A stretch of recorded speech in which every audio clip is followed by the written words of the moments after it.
आज की हमारी इस वीडियो का जो विषय है वो थोड़ा सा संवेदनशील है। आज की इस वीडियो में हम बात करेंगे रेप केसेस के बढ़ने की, इसके साथ साथ जो इंडियंस की विचारधारा है उसके ऊपर बात करेंगे और इसके साथ साथ जो स्टेट गवर्नमेंट्स का निकम्मापन है, जो उनकी फालतू की बकवासें होती हैं उसके ऊपर भी बात करेंगे हम। देखिए, इस वीडियो से मैं किसी के सेंटिमेंट्स को हर्ट नहीं करना चाहता।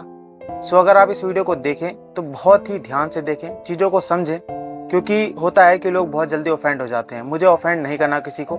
सो आप सबसे यही रिक्वेस्ट करूँगा मैं कि इस वीडियो को अगर आप देख रहे हैं तो दिमाग के साथ देखें, दिल के साथ ना देखें, और अपने जिसको भी आप सपोर्ट करते हैं उसके बिहाफ पे ना देखें। और इस वीडियो को शुरू करने से पहले मैं ये कहना चाहूँगा कि अगर आपको वीडियो ठीक लगती है तो इससे कुछ सीखें और इस वीडियो को दूसरों तक भी पहुँचाएँ ताकि वो लोग भी कुछ चीज़ें सीख पाएँ। सो हे गाइस, मैं अनुराग आप सभी का स्वागत करता हूँ मेरे यूट्यूब चैनल हे अनुराग एक्सप्लेन में। और आज की वीडियो की हम शुरुआत करते हैं। देखिए, आज की वीडियो का जो मेन टॉपिक है वो है दुर्गापुर रेप केस। दुर्गापुर जो कि वेस्ट बंगाल का एक शहर है जहां पर एक रेप केस सामने आता है। होता क्या है कि एक 23 वर्षीय मेडिकल छात्रा जो होती है वो 10 अक्टूबर 2025 को अपनी दोस्तों के साथ जो है बाहर जाती है डिनर करने के लिए। और अगर लड़की बाहर गई हुई है तो इसका मतलब ये है कि सेफ नहीं है, ये इंडियन मेंटलिटी कहती है। और ऐसा ही हुआ उस लड़की के साथ भी, जहां पर 4 से 5 लोग जो हैं वो उस मेडिकल छात्रा को जो है पकड़ते हैं, उसको असॉल्ट करते हैं, जबरदस्ती उसको एक फॉरेस्टेड एरिया में लेके जाते हैं और वहां पर उसके साथ जबरदस्ती करते हैं, उसका रेप करते हैं, उसको असॉल्ट करते हैं। अभी फिलहाल वो जो छात्रा है वो हॉस्पिटल में तो भर्ती है, लेकिन जो उस छात्रा की हालत है वो बहुत ज्यादा नाजुक है। बताया जा रहा है कि उस छात्रा से हिला भी नहीं जा रहा है, वो दर्द में करा रही है। वो सिर्फ और सिर्फ उन घिनौने आदमियों का दिया हुआ है जो कि ये सोचते हैं कि अगर कोई लड़की सड़क पे घूम रही है तो उनके बाप की जागीर है।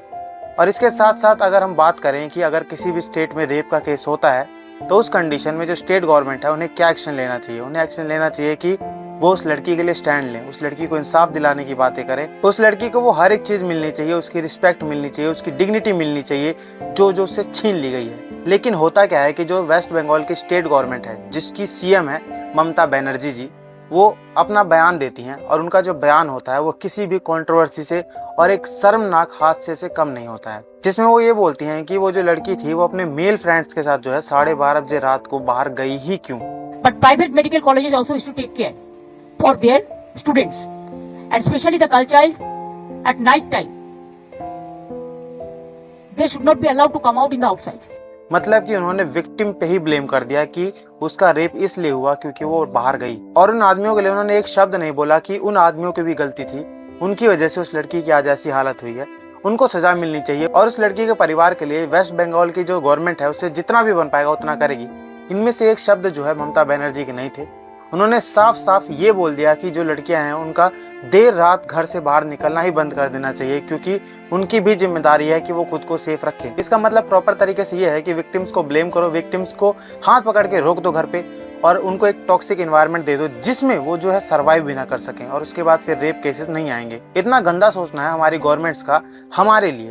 और हम लोग क्या करते हैं, हम आंख बंद करके इन्हीं गवर्नमेंट्स पे भरोसा करते हैं, वोट देके इनको जिताते हैं ताकि ये हमारे लिए स्टैंड ले और इंसाफ की मांग करते हैं। इंसाफ ऐसे नहीं मिलता है, इंसाफ मिलता है प्रशासन से, एक मजबूत प्रशासन से। अगर एक मजबूत प्रशासन मिलता है हमें, तब वो लोग जो है हमें इंसाफ दिला सकते हैं और उन लड़कियों के साथ भी इंसाफ हो सकता है। लेकिन अगर ऐसा प्रशासन हुआ जिसमें वो विक्टिम्स को ब्लेम कर रहे हैं कि इनकी गलती है, ये बाहर क्यों गई, इन्होंने अपने लिए खुद गड्ढा खोदा था, इन लड़कियों को बाहर निकलना नहीं चाहिए, इन लड़कियों के साथ ऐसा होना चाहिए, वैसा होना चाहिए, ये सारी सारी जो चीजें हैं अगर हम बोल रहे हैं, वो भी एक प्रशासन में बैठा इंसान बोल रहा है जो कि खुद वहां की सरकार चला रहा है, तो वो शर्मनाक वैसे ही हो जाता है। अब ये जो मुद्दा है ये रुका नहीं, क्योंकि एक कंट्रोवर्शियल बयान दे तो दिया है तो ये बहुत आगे तक जाएगा, जहां पर जो अपोजिशन वाले हैं उन्होंने भी घेर लिया कि इन्होंने इतना ज्यादा गंदा कैसे बोल दिया, लड़कियों की रिस्पेक्ट नहीं है, ये नहीं है, वो नहीं है। तो उन अपोजिशन वालों ने भी अपने अपने जो स्टेट्स हैं जहाँ पर वो लोग पावर में हैं, कुछ अच्छा काम नहीं किया उन लोगों ने भी, ठीक है। तो वो चीज़ है कि ब्लेम गेम चल रहा है, उसमें हम नहीं घुसते हैं। बट इस केस में एक और ट्विस्ट आता है, जब लड़की के फादर जो होते हैं वो ये क्लेम करते हैं कि जो उनकी बेटी है वो 8 से 9 बजे के बीच में जो है बाहर गई थी और उनके साथ तभी ये हादसा हुआ। जबकि जो ममता बनर्जी हैं वो 12:30 रात के 12:30 बजे की बात कर रही हैं। तो उनके पिताजी हैं वो ये बोलते हैं कि ममता बनर्जी काम ना करके सिर्फ और सिर्फ ब्लेम गेम कर रही हैं और उनकी बेटी की जो छवि है उसको बिगाड़ने का काम कर रही हैं। ना कि साफ साफ ये बोल रही हैं कि उनकी सरकार जो है वो इंसाफ दिलाने में नाकाम रह रही है, वो लोग नहीं दिलाना चाहते। ये सब चीजें नहीं बोल रही हैं, सीधा सीधा मेरी बेटी को ब्लेम कर रहे हैं और ये जो चीज है ये गलत है, ये उनके फादर का कहना है। और अगर मैं अभी रिसेंट का हाल इस केस से रिलेटेड बताऊं तो वो जो अक्यूज्ड हैं उनमें से कुछ लोगों को तो अरेस्ट कर लिया गया है और कुछ अक्यूज्ड जो हैं वो अभी भी गायब हैं, तो उन्हें ढूंढा जा रहा है।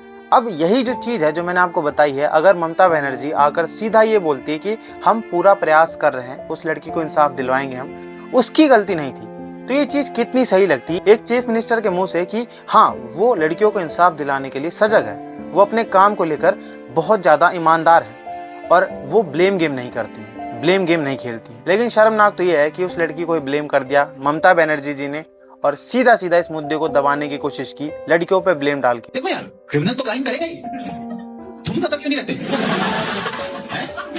अब तुम लोग अपनी बॉडी लेके बाहर घूमोगे तो क्रिमिनल तो काट ही देगा ना। तो बस अब इस वीडियो का अंत करते हैं, क्योंकि मेरे पास शब्द इतने हैं, मैं इतना ही बोल सकता हूँ। अगर मेरे पास कुछ बहुत ही इंटरेस्टिंग होता कि भाई मैं चुटकी बजाता और आप लोग सुधर जाते तो मैं जरूर करता। बाकी बस मैं अंत में रिक्वेस्ट कर सकता हूँ कि अपने में सुधार लाओ, समाज बदलो, समय बदलो और अपना व्यक्तित्व बदलो।